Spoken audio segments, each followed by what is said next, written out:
Olha, essa é uma espécie rara de ara. Ali, na Anime Planet, podemos ver uma Isabela que foi extinta das galinhas. Guilherme está correndo.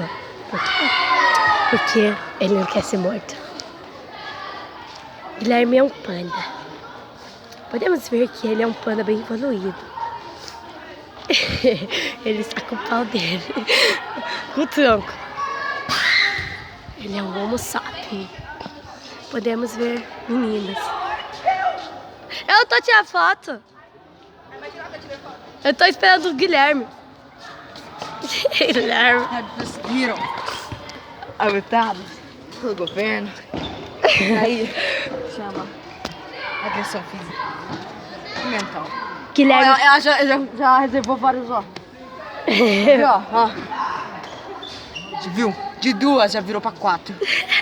Quando, ó. Aí, viu?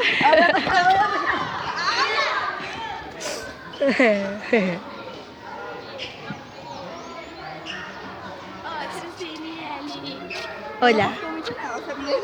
Nossa. Assou, hein? Beleza.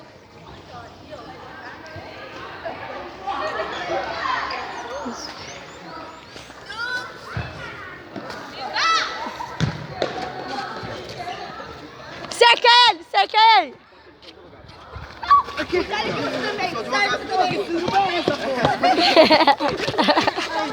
Olha só. Vocês estão vendo? Vem das filmagens! Eu vou ficar rico com isso, assim. Já não tinha visto.